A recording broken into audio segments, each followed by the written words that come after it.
Lord have mercy. I thought they would never go away. Girl, look what they did to me. That girl, manager just broke my legs off. I don't know what I'm going to do now. Girl, you look like a hot mess. What did she do to you? You see it. You looking right at it. That's a shame. Hey, girl, I bet you wished you would have gone ahead and went on that date with me now. Girl, we need to make a run for it before they come back. Shh, makes me wish I was on the island of misfit toys. They were just right there, your toys? And they gone? Oh my goodness. I don't know what had happened. You sure you left them out here? Yeah, my grandma said come to your home and somebody had taken.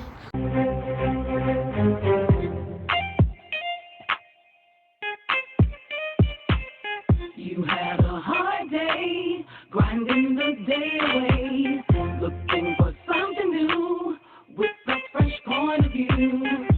Just kick back and relax. Welcome to my couch.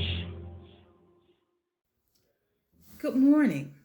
Happy Mother's Day to you. And I'm ValerieJackson, host of The Good Couch, and welcome. I would like to say to all the mothers out there, have a safe and blessed Mother's Day. I would also like to say to the first responders, healthcare workers, essential workers, anyone that had anything to do with helping us move smoothly through this COVID-19 crisis, I want to say thank you. Thank you very much. Did you like the skit? Did you like the children?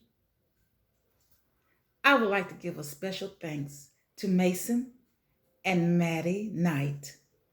Thank you very much. You guys, I tell you, those kids are wonderful. They take instructions well. They know how to come on cue. They're just wonderful.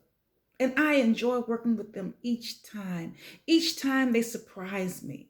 Each time I'm just amazed. Thank you. And I want to tell you a little something. I got the idea of the doll and the topic from my daughter and my niece and my great niece. Yeah. My daughter had bought my great niece a doll. And my niece, which is my great niece's mother, had been looking for this doll. Well, my great niece had, as you can see, put it through some turmoil and hid it. So she finally found the doll. And she had to take a picture and show it, send it to my daughter and show her how she treated her doll, the doll that my daughter had bought her. And so my daughter in turn sent it to me. And I had the biggest laugh. So that's how I came up with this week's topic. Are you still feeling the effects of quarantine with your children? Yeah, I'm sure a lot of you are. With the pressures of homeschooling and trying to keep them from being so bored and finding activities and the cost of feeding them. Yeah, I know it's very expensive, especially when they're at home. I mean, it's more or less now like the endless summer, because during the summer you only had 2 months. Now, it's going to be longer. And you'll have to deal with that expense, that extra expense. My daughter-in-law, God bless her soul, I have two grandsons, but the oldest one is 12. And the boy, he could eat. She told me that her and my son spends at least $200 a week for him to eat at home during the COVID-19 crisis. Every week, $200 worth of food that he eats by himself. By himself. Baby, you need a job. Okay? Bam Bam says that you need a job. Yes, I'm Bam Bam. You need a job. But what you gonna do, huh? You love them. You gotta take care of them. And you don't have a choice. But that's the cost of being a parent. Well, we already know this. And I would also like to say to the educators out there, I bet y'all been waiting on this a long time. Not the COVID-19 epidemic. Don't get me wrong.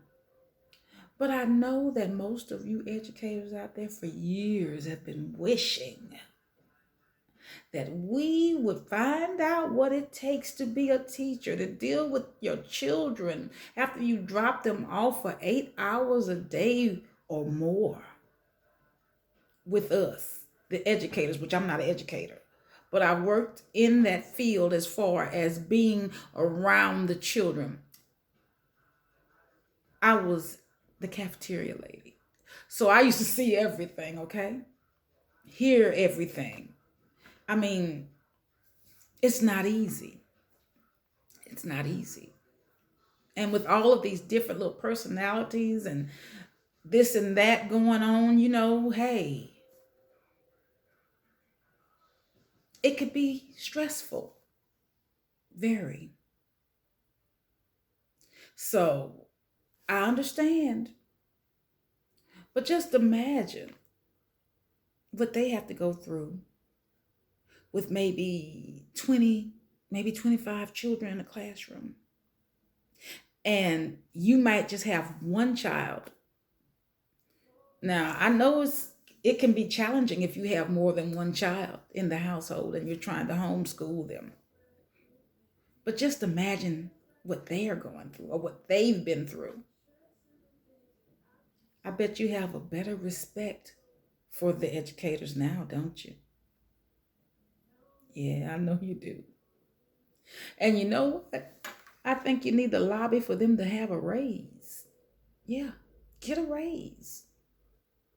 Because now you see all the hard work, all the things that they have to go through to try to make your children better, to prepare them for what's going on as far as education, so they can move to the next step, and then to the next step, and then to the next step of this world. Yeah. So I would like to say to all of the educators out there, thank you. Thank you. And you really, really, really need a raise. Because it's a problem out there. It's a problem. You don't get enough money, but you love your job. And I really, really want to say thank you. And now, let me say this. As far as the COVID-19 epidemic or pandemic is concerned, I know that things have opened up, places, and a lot more places will be opening. But I do want to say to you, be cautious, be careful, still be cautious, Be careful. Wear your mask. Wear your gloves if you have them. Do the social distancing if you can. But make sure you have on what you need. Sanitize, wash your hands. Because, I feel that it's not quite over with yet. A lot of the medical research says that it's not over with yet. So I hope we prove them wrong and take the precautions that we need. And I would also like to say to all of you, thank you for tuning into the Good Couch. And I will be seeing you next week.